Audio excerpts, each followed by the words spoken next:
For the last 30 years, Barefoot has walked stride for stride with the LGBTQ+ community. Now for the first virtual Pride, we're continuing to march onward by celebrating the community's resiliency. We all have our reason. I march for diversity. For love. Continuing the fight. Equality. Support those who didn't make it this far. For all of us to get back out there. We all play our part. However we come together, March onward.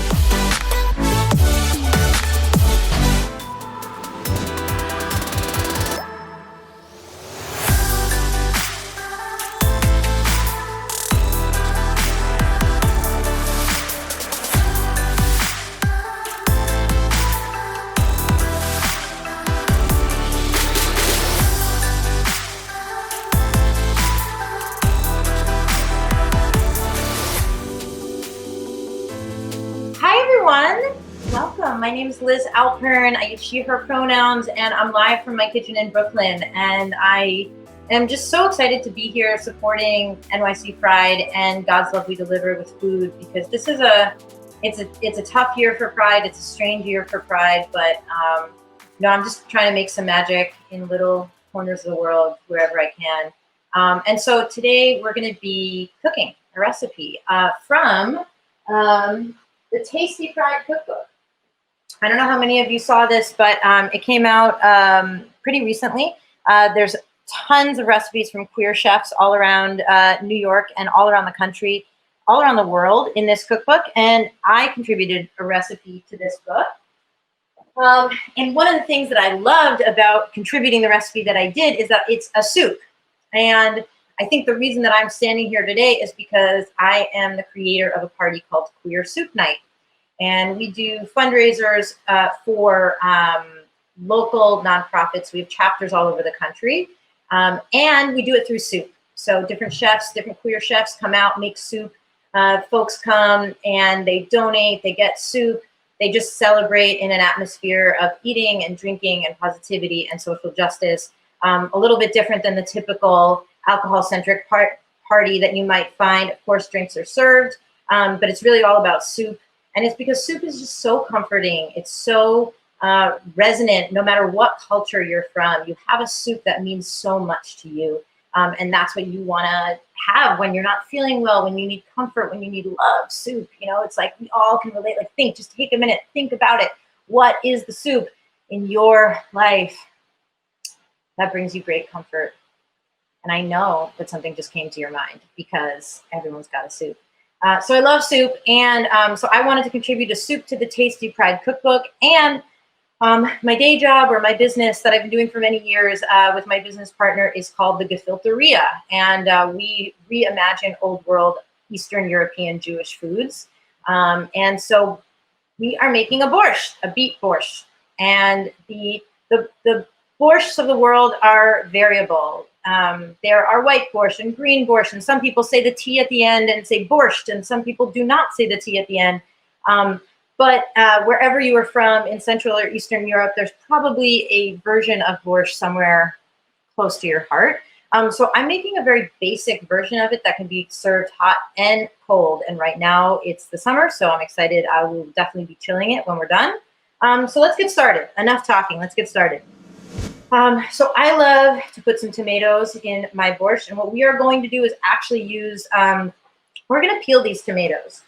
So we're not doing crazy culinary cooking, we're not getting into anything really, really difficult today, but we are going to peel these tomatoes. So if you've never peeled tomatoes before, you just bring a pot of water to boil, and what you're going to do is you're going to score the tops of the tomatoes, okay? So get in there.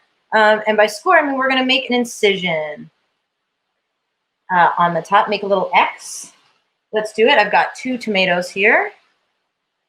Make a little X. Okay, can you see that? I think you can. I don't know. I'm trying to find the camera. All right, here we go. I'm going to drop them in the water for about 60 seconds, and we are going to see the peels are going to come right off. Okay, so we'll just give it about 60 seconds. I will look at the clock. Of course, you don't have to do this, but I highly recommend it. Nobody really wants the skin of a tomato in their soup. And so we're going to peel off the skins, and we'll also de-seed them. So this is going to make that whole process really easy. I'm going to turn them over because I didn't totally submerge them. you can see they're just they're doing their thing. Really simple. Give them one more turnover, and then I think we'll probably be at about 60 seconds. And you want to have them going until you basically see the edges start to peel up. And so I can already see that happening on these. I'll try and show you. And as soon as they come out of this water, we are going to put these into an ice bath. We're going to shock them so they're ice cold, and that is going to help us peel them off even further. That's going to make it easy. Okay, so check it out. You can see the peel coming off. It's time to drop them in an ice bath, which I've got right here, just a bucket of ice water. Let's see if you can see that little ice water here. And we'll let them hang out for a second while we set the stage for our next step. All right, so I'm going to turn that off. And I'm going to... Hey, Chef. Yes. What kind of pot is that? Does it have a special name? This is a beautiful pot made of copper, and every time I use it in a cooking demonstration, people are really excited about it. You do not need to use a fancy copper pot in order to peel tomatoes, but it is just it's a wide mouth copper pot that my partner got in Italy, and we love this pot. It's perfect for making stews. It's a little bit delicate, but it's a perfect pot for doing demos because you can really see what's inside, right? It's lower. But it is kind of beautiful, right? I love this pot. But say goodbye to this pot. We're not using her anymore. We're moving on. Okay. You know what? While the tomatoes hang out, let's just take 1 second right now to get excited about our sponsors here. So Barefoot Wine provided amazing sponsorship for NYC Pride, for God's Love. We're so excited that they're here. And of course, this is a rosé spritzer, so it's the perfect thing to drink when it's a hot summer day. So I've got some in the fridge right now, which maybe I'll crack open a little bit later. I got some Brut Rosé in the back, and that'll be awesome for, serving with this Borscht once it's chilled. It'll be a nice compliment. All right, so now, while the tomatoes are hanging out, let's make some soup. All right, now what is the base of this soup? Really, really simple stuff. We've got our basic mirepoix, right? We've got our onions, we've got our celery, and we've got our carrots, and of course we've got our beets because we're making a beet borscht. We are going to start by softening up our onions with some olive oil, and then we'll add the rest of the vegetables. Okay, so that's what we're going to do right now. Let's see. And whenever you're making soup, it's all about what's the stock, what's the liquid, what's at the base of this soup. And the carrot, celery, onion combo is pretty classic, but it goes perfectly with some beets and the tomatoes. Now, this pot is less beautiful, also fun for cooking demonstrations because I can really lightweight show you. It's not the most beautiful pot in the world, but let's throw in our onions. Get them going. We do not want to burn them. We don't want to caramelize them. We really just want to soften them. All right. There we go. We can hear them sizzling. I'm going to keep an eye on them because I really don't want them to burn. Okay. Here we go. And meanwhile, I don't know if anybody has ever been to the kitchen at God's Love We Deliver in New York City, but I have volunteered there many, many times. Of course, they're making medically tailored meals for people, thousands of people across New York, just, basically providing all that love to folks who are stuck at home, and of course their families as well. And they have the most incredible, absolutely incredible soup tubs at God's Love. They are giant. I don't know, they're like 50-gallon soup tubs, and it is so awesome. I've gone there with our Queer Soup Night community to volunteer several times, and we all walk away sort of with our jaws dropping every time at how big those soup containers are. So while that's happening, by the way, I'm going to peel these tomatoes, and you can see right now they're just peeling off so easily. I mean, it's like nothing, zero effort. Hey, chef, Yeah. can you use any kind of tomato with this dish? Well, I would not use a tomato like a grape tomato. I wouldn't use a cherry tomato because what I want is I want the meat of the tomato. So I like to use something like a beefsteak tomato, a plum tomato. And of course, we're just starting to get into tomato season, the beginnings right now. So these are pretty basic tomatoes. But the broth is not primarily flavored by tomatoes. So I'm not going to get crazy picky about my tomatoes personally. Obviously, I always say to use good tomatoes whenever you can. You want the sweetness of a tomato. You want the robustness of a tomato, but you certainly do not need to use your, $5, $10 pound heirloom tomatoes for this. Hey, chef. Okay, so yeah. Can you serve this soup hot as well as cold? Absolutely, and in fact, I have a true confession to make. So this borscht is great hot. It's great cold. By the way, while we're talking, I'm just taking the seeds out of this tomato. These tomatoes, just pulling out those seeds. I like a cold soup, but I don't love a cold soup. So I am one of those people who would basically eat hot soup even on the hottest day. I'm a little bit well known for eating ramen throughout the summer, hot ramen throughout the summer. And so even though I think this borscht is absolutely fantastic when it is cold, my preference is still to eat it hot. And so it's really up to you. And people have lots of different feelings about cold soups. Lots of cultures have a lot, certain cultures have a lot of cold soups. It's a wonderfully cooling thing to drink. But I find that after about, I can only have so much cold soup, whereas I feel like an infinite vessel for hot soup. Hope that answers your question. Okay, so these onions, by the way, are starting to get a little bit brown. So I am actually going to, I don't want them to get brown, so I am going to start to add my carrots and my celery, because I want them to soften as well. And I will add my beets.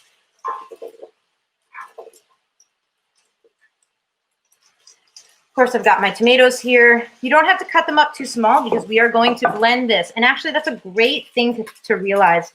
This soup in general, part of what makes it so relaxed, you can see I'm just really very casually making this soup right now, is that this is going to be a blended soup.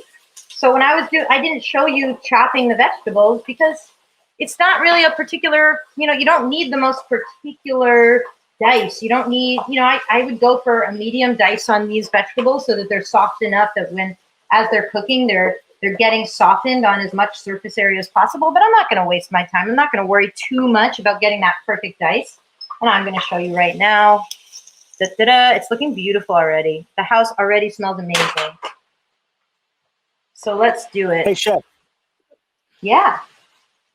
Could you make a large portion of this and then either store it in the fridge or freeze it? That's an awesome question. I personally love to make large portions of soup and have them stored in the fridge or freezer. I'm constantly making stock because, in my opinion, whenever you have some scraps, some vegetable scraps, or you cook a chicken and you've got leftover bones, you're going to just keep that stuff in a container in the freezer and then make stock out of it. And so I like to keep quite large stores of both stock and different soups in my freezer when I can. And so this is one of those soups that freezes just absolutely perfectly. And having soup in your freezer, it's one of the best things to have for guests and company. And I know that we're in this strange time where we have a lot fewer guests coming over. But I still think I sort of like the philosophy of being prepared for guests. And of course, we're starting to have smaller gatherings for some of us. So this is an opportunity to kind of make something and always be ready with something to serve. So yes, and soup, it only gets better with time. So I was going to say this later, but I am a firm believer in making soup at least 2 days before you eat it, or before you plan to eat it, if you can think that far ahead, because soup, I'm not even gonna eat this today. You know, I'm making this, I'm definitely not gonna eat it today, because I really want I want those flavors to develop. So I love storing it in the fridge or freezer, the best. Definitely put it in small little pint containers. All right, so these veggies are starting to soften. Let's have you take another look. The aroma is amazing in here. We've got all these yummy veggies going for it. It's colorful, it's bright, it's seasonal. We'll just give this a couple more minutes. And then what we're gonna do is we're actually gonna start to add the rest of the stuff for the broth. So I actually have some stock that I made, some chicken stock that I had made a while back. So that's here, which I heated up. You don't have to do that. We're gonna add the tomatoes. And then we'll also add our spices. We're gonna add some herbs, some aromatics, all right? And what are the aromatics that we like to use in this? Well, of course, I would put, so I've got this, I already tied it up, but I've got a little cheesecloth, this sort of like permanent cheesecloth. And I have in here caraway seeds, which are, for me, one of the essences of Ashkenazi Jewish cooking, Eastern European Jewish cooking. It's the seed that's on the rye bread. It is an undeniable smell when it fills your home. It's that toasty rye caraway smell. So I love caraway seeds. If you don't like caraway seeds, that's totally fine. I also have some bay leaf in here. Bay leaf is a classic flavoring for soups and stocks and broths. I always keep nice, dried bay leaves in my home. Anywhere that I'm cooking, bay leaf is undeniable. And of course, we've got some black peppercorns. So you'll see I haven't salted or peppered anything yet, and I'm not necessarily going to add any black pepper crushed, but I've got some whole black peppercorns. You could also even throw in some coriander seeds if you're feeling wild. So let's do it. Let's start. Yeah. Did anybody teach you this recipe, or did you come up with this one on your own? This is one of those recipes that I consider timeless and authorless. No, the short answer is no one taught me this recipe. But with my work with the Gefilteria, we've been cooking various versions of borscht and playing with borscht since the very, very beginning, since 2012, when we first started cooking as a team and reimagining some of the foods of our tradition as Eastern European Jews. And so borscht was one of those first recipes. I really went hard on borscht, all the variations that I could ever make. And this version was a version that I specifically codified for the Tasty Pride cookbook. So in my book, the Gefilte Manifesto that I wrote that came out in 2016, there's a version of the borscht that's not totally dissimilar to this. It has the caraway broth. It's blended. It can be served hot or cold. But there's no tomato in that version. We also put roasted beets in that version. So this is one that I worked on specifically for Tasty Pride because I found over the years that I've developed a taste for beets and tomatoes together. And a few years back when I was developing recipes for our company, for the Gefilteria, I definitely felt less inclined toward tomatoes in beet broth.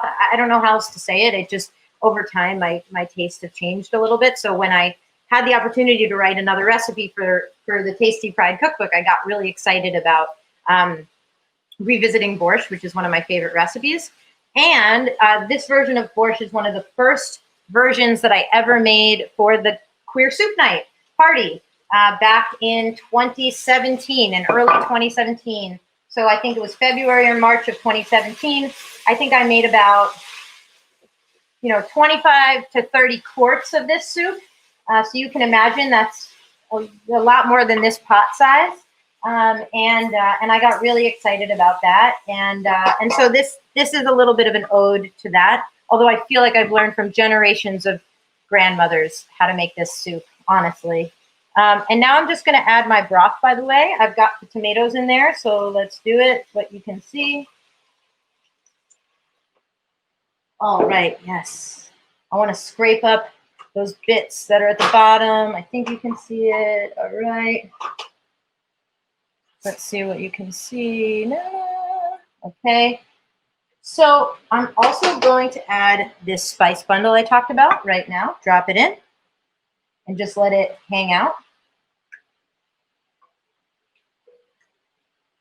Hey, And Chef, this is what I'm going to have. Yeah. can you tell us what your favorite soup is for each season? Well, I love that question because usually I hate when people ask me my favorites because it's like, how can you ask me my favorite soup? But my favorite soup for each season is awesome. By the way, just side note, adding my salt, going to bring this up to a simmer right now. And I'm going to actually let this hang out for about an hour till the vegetables are soft. But don't worry, you don't have to stay here for an hour. Favorite soup each season. Okay, let me think about this one.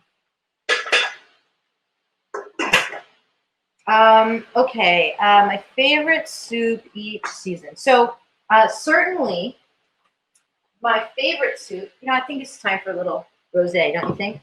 My favorite soup for each season is definitely, so in the summer, no, let's not start with the summer. That's hard. In the winter, my favorite, okay, we have to back up.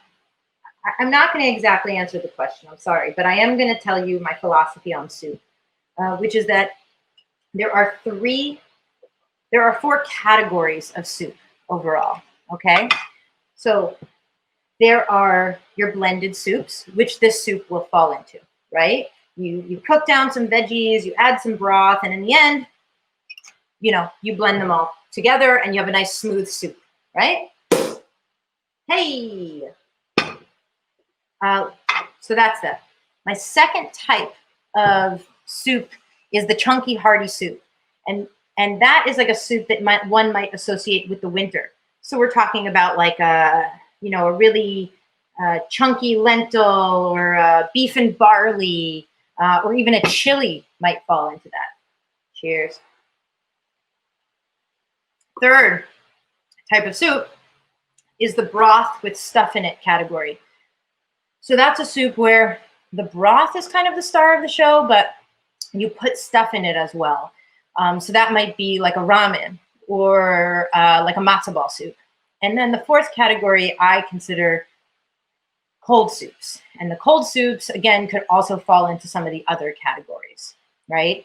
But those are the four categories. So you've got your blended soups, your chunky soups, your broth with stuff in it, and your cold soups. And so I think I could probably associate each type of soup with the season, right? So in the summer, cold soups, even though I'm not crazy about them, I still really feel like I want to make sure that I have enough cold soup in the summer to feel satiated. In the winter, I want to go for a heavy, chunky soup. In the fall, I'd probably go for a blended soup. I'm thinking about like the butternut squashes of the fall. And then in the spring, it's like the broth with stuff in it, right? So I think about making a beautiful herby broth and putting some dumplings in it or something like that, some matzo balls, some noodles. So that's my answer for you. All right, Chef, next question. So tell me, what inspired you to start Queer Soup Night? Well, if you're watching right now, you probably care about the queer community very much. I certainly remember my first Pride in New York City a long time ago. Wonderful and meaningful times, and they have continued. But for me, Queer Soup Night came out of a little bit essentially in the aftermath of the 2016 election. There was a lot of fear, and people were fearful for many different reasons, right? We had undocumented folks who were fearful for their status in this country, and of course LGBT folks who were also very fearful at that time of what might happen to our community and to who we are and to our the relative safety maybe that some of us, not all of us, felt. And I felt a great compulsion to be involved politically, but didn't really know how to enter that space. I'm here cooking, right? I don't know how to be an advocate or be a grassroots organizer necessarily. But I wanted to do something, and I specifically wanted to do something and be with my community and be with be with the people that I felt most safe with at that time. And so the idea of Queer Soup Night was a way to create space for queer chefs like myself to have a forum, to be active and be involved, to raise funds for different organizations while bringing together our community and creating a nourishing and safe space. So, you know, never could have thought that it'd be still going all these years later. And certainly in the times of COVID-19, we are not having parties, and we've really shifted a lot of our focus this Pride and this year toward the movement for Black Lives. And yet at the same time, we're doing a lot of that with our fellow queers who care about social justice. And so the spirit of Queer Soup Night is still here, even if we can't gather in large numbers anymore. And we're actually partnering right now on a project called Totes Gay 2020.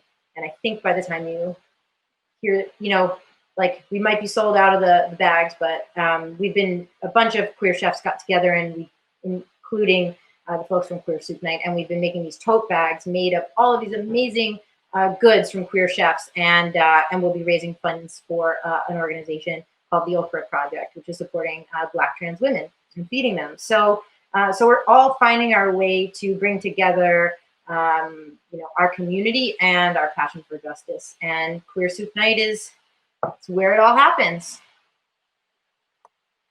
That sounds fantastic. So then tell me, what does Pride mean to you? Oh man, it's a hard year. I don't know that I don't feel the same. I don't feel the same level of enthusiasm for maybe what my past relationship to Pride was. I think that this year has been a really important year to step back and ask yourself, as my friend Marie said, you know, who is Pride for? And I think this is the year of really learning that if we want to have Pride, we need to make Pride a wider net, and we need to bring folks in who maybe haven't been in before. And so Pride for me has always meant a holiday and a time to really celebrate who I am as a queer woman, and just be with others and be in joy and be in complete and utter, you know, unbridled community spaces as often as possible. It's like it's like eating a very satisfying meal for an entire month of June and then feeling satiated for many months after that. And so Pride has always been that fill up for me. And I think this year it's a little bit less about me, you know, and I think that that's a difference that's happening this year. But certainly it fills my tank, and in this time and this climate, it's going to fill hopefully more people's tanks in different ways. I don't know, but you know, I'm honored to be connected to God's love, which has been such a great partner to the queer community since the beginning, and and just to be connected to all to sponsors and to NYC Pride that's holding that space in this different kind of climate.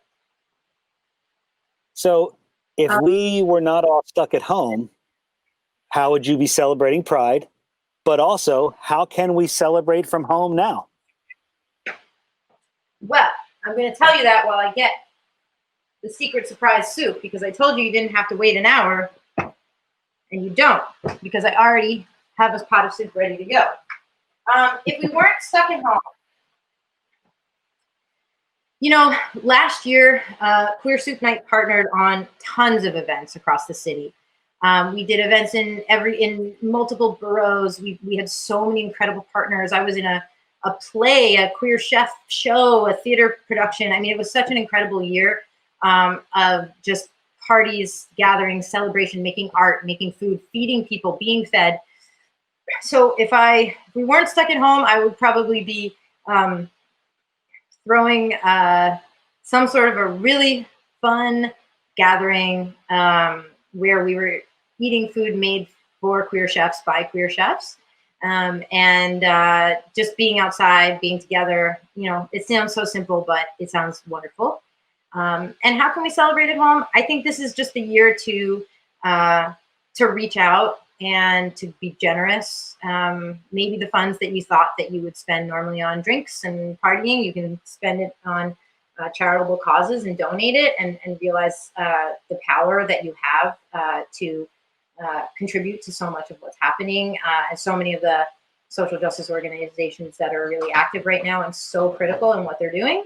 And I think that the other way is, I think it's a great and amazing time, I always say, to call those people you haven't called in a long time, have a FaceTime with them, meet them at the park, whatever's comfortable. But like, this is the time where you really want to the extent that you can, lock in and connect with other queer people.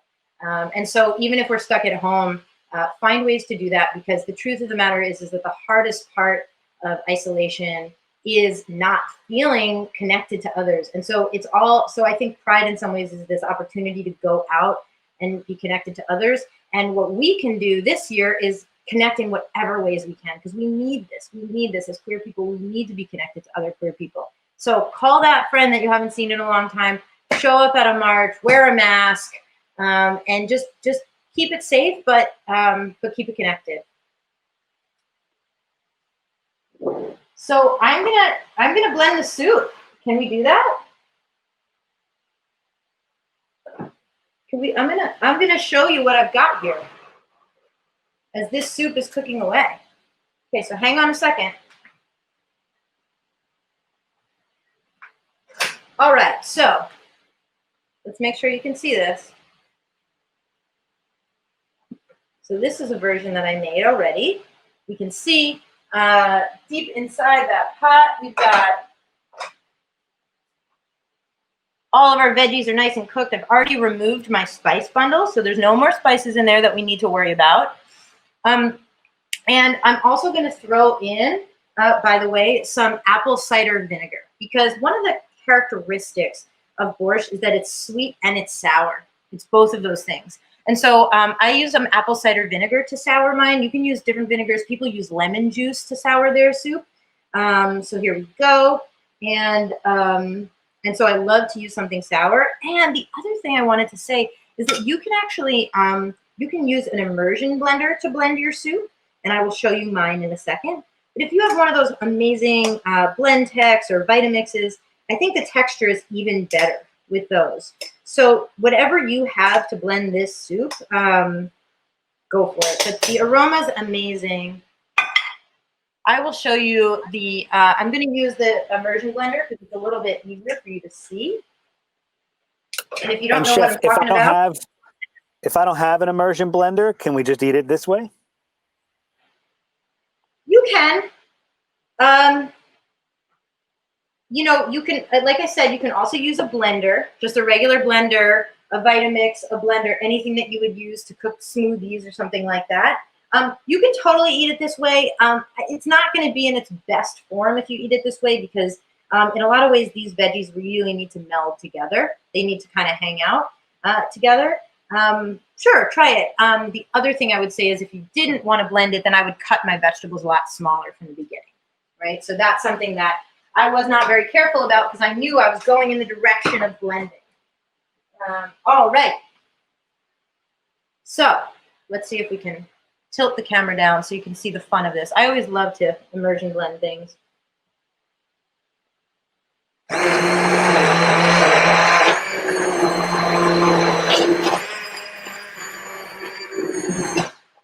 Oh, looks like there's a stray, there might be a stray bay leaf in here that snuck its way out. Hello, bay leaf, where are you? You don't really want to blend your bay leaf, but she's gone, so that's okay.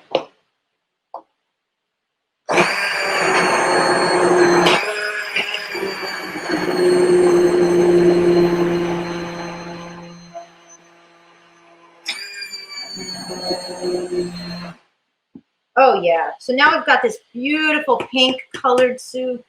I love the look of borscht. Come on, you gotta get excited about that, folks. This is so great.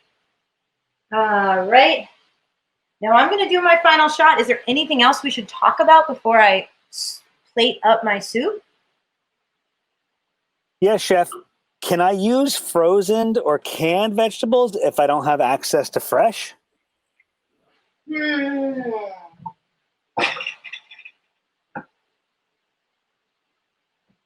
You can can try it. You can totally try it. Sure. You know, I've never soup. This is one of the, I would say, this is like the most base level soup. Onions. We've got onions. We've got, you know, beets. We've got carrots and celery. So these are one of the reasons I love this recipe so much, is that it's one of the simplest list of ingredients you can get. If you don't have the caraway seeds or the black peppercorns, it's fine. It'll taste great anyway. Onions, you know, they're selling them at the bodega. So my preference is going to be for you to use fresh if you can get it, especially because these are very unfussy vegetables. All that said, you know what? If you told me, Liz, I really want to try making this with canned beets, and I want to try and make it with you know, some sort of frozen carrots, give it a shot. You know, I don't think you'll have exactly the same flavor profile, but I don't think you're going to be, you know, soup is very forgiving. That's one of the things about soup. That's what makes it such a joy to make soup. It's not that hard to make good. It's not that easy to mess up soup. It is hard to make a very good soup. But again, good ingredients, give it a little bit of time, you're going to be all right.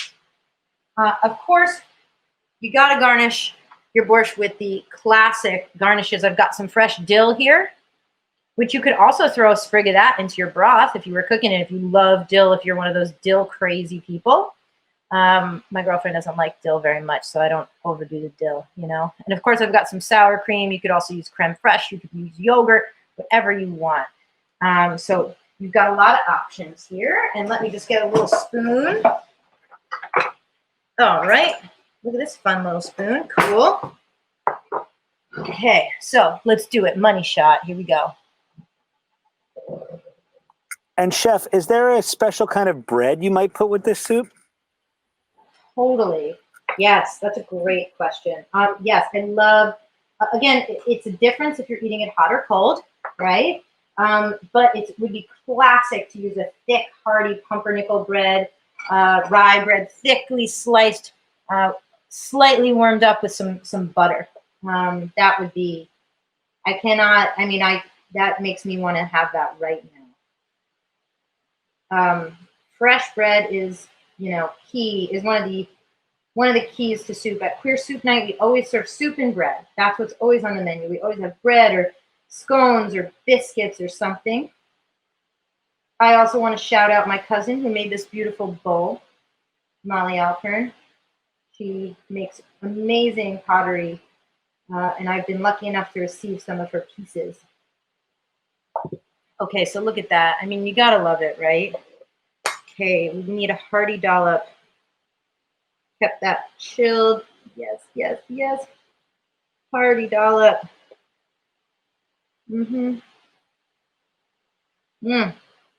Okay, and then of course,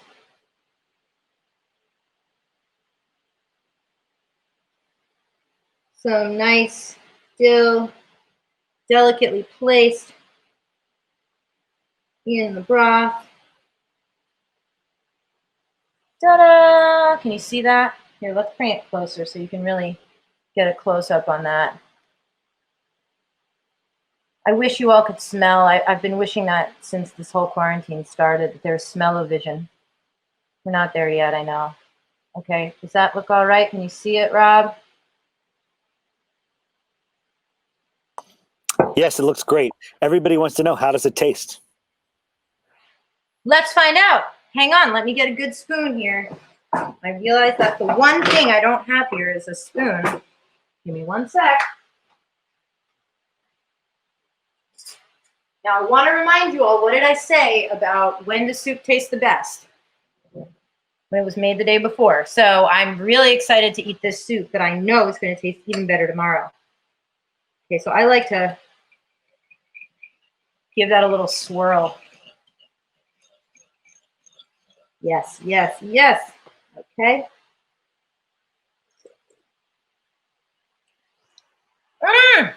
I love this soup.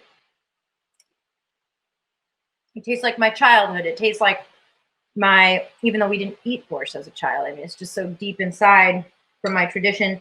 I can taste the beet. I can taste the celery. I can taste I can get the aroma from the black peppercorns, from the caraway, the bay leaf. I've got the sweetness of the beet, the sweetness of the carrot. Of course, this dill, even though I just put it in, is totally present. I love this soup. This is one of the best. And this is one of those dishes that I have made for Queer Soup Night and many other places where it's not necessarily everybody's memory food, and people love this soup.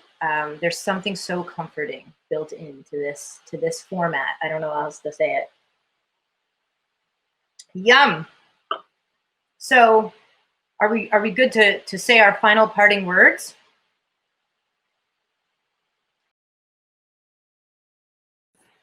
Okay, well, I just want to give another shout out and thank you to Barefoot.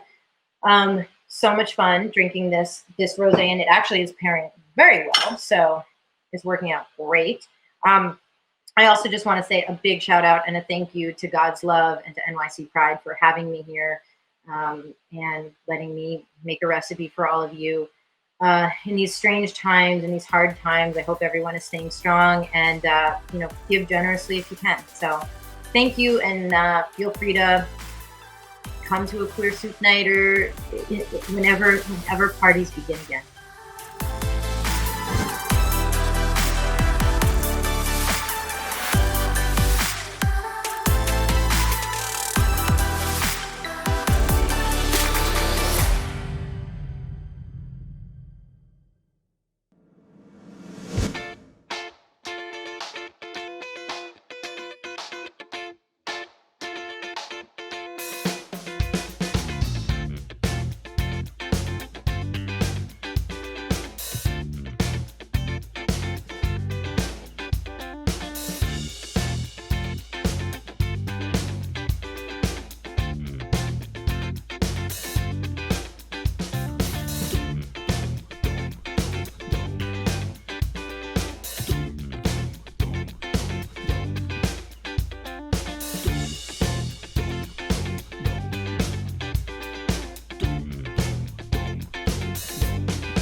For the last 30 years, Barefoot has walked stride for stride with the LGBTQ+ community.